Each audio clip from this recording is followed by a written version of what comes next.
What's up guys, welcome back to the vlog, and it's going to be a quick day. We're going to install some lighting for EngineBay. Now I've had these for about 2 years and I have yet to install them, but now that we're somewhere nice and got our own garage space and everything like that, we're good to go. We're going to try and do it today, even though it is 102 degrees outside, and I left the door open so that we could hopefully get some AC flowing in here because it's hot. Let's get it. So we got the Flex Million Color EngineBay light kit. Now I got this on Amazon. I don't know if it's still available because it's been so long since I've actually purchased this. Our friend Naveed pointed this out to me, so shout out to Naveed. Thank you for finally doing this. I think I asked about this at Tuner Evo in Portland, and that was roughly 2 years ago because I still have the address from Tacoma, Washington. So we're not even in Washington anymore, obviously, as I sweat.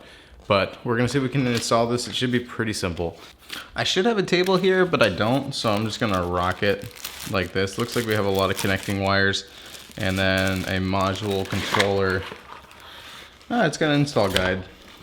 We'll see if we even use that. So we got an LED glow. It looks like a multi-port setup, so you can actually plug in each individual light strip that's gonna go into the bay, so it's all connected in one area.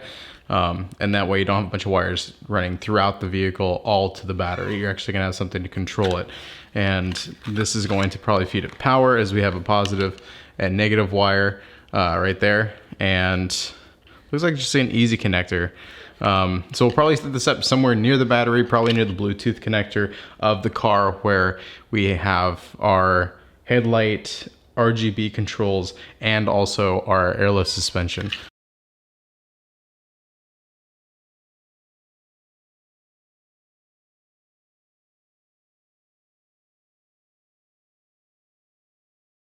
Jesus Christ. Alright, so we got the adhesive parts onto the LED strips. Now it's the hardest part, is finding out where we're going to put it. Obviously, I took a little bit of time to brush off some of the dust, as you guys can see. It's pretty dusty under this EngineBay. I should probably do a little bit more. So hopefully it stays. We do have holes inside these, on these LED strips. So if we wanted to, we can use the supplied bolts screws that I dropped down there somewhere, and screw it into the car at some point. I don't really want to screw these on, although it might be more secure. So I'm going to stick with the adhesive for now. I'm not entirely sure if I'm going to use these. These are mainly for the edges here, so that we can add just a little bit more security to these LED strips. And of course, the biggest issue is finding out the length of these so we can get them to the module, which is going to be connected to the battery. So we might have to have a central system in the back or in the front here in order for these to work. So I'm going to figure that out.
Alrighty, so I wired everything, all the lights are in place, and it took about 20 minutes to do. I took the zip ties, we're going to clip these up, make it look a little bit more clean, and do some more wire tucking because nobody wants to see that.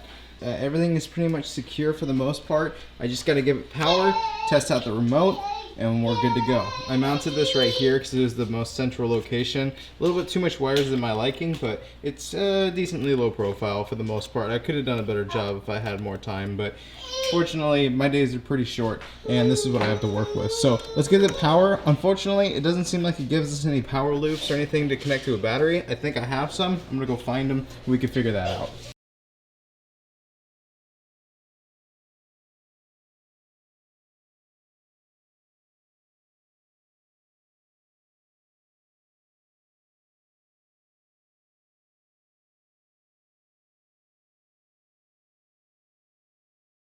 So we got everything wired in. I just need to cut off those zip ties that look absolutely disgusting and then actually give power to the car because I'm pretty sure the battery's dead since it's been sitting for like the past 2 or 3 weeks since we've been here. So I'm gonna try to put it on a charge and see if we can get some power to it and test it out and see what the lights look like. It's gonna be daylight, so that's kind of a true test. Can you see it during the daylight, in the sun, in the heat, in the middle of summer, 102 degrees. I'm sweating, let's get it. I gotta go to Batteries Plus and meet Danny, so shout out to you, bud. It's good meeting you today. Let's see if it works. Oh, girl, it does. It does. And see, this is gonna light up really good at nighttime when we have like a night show or indoor show. We're actually gonna have a lot more lighting and everything like that, or a lot less lighting for the lighting to show up and really shine. We got one even under there as well. So it'll really light up the inside. What do you think? Does it look good? Does it look good? Alright, fine, whatever. The hell was that about? Looks great. I love it. Pretty good setup. If I can find it on Amazon or wherever I bought it from, I'll put the link down in the description. Other than that, pretty easy install. Hopefully you guys enjoy the video. Go ahead, get some lighting for your shows, for anything that you go to if you want to show off that EngineBay. If you have something to look at or to just spice it up as a stock EngineBay, it still makes it look that much better. So we'll see you guys. Peace out. Stay humble. I love you. Duh. Bye.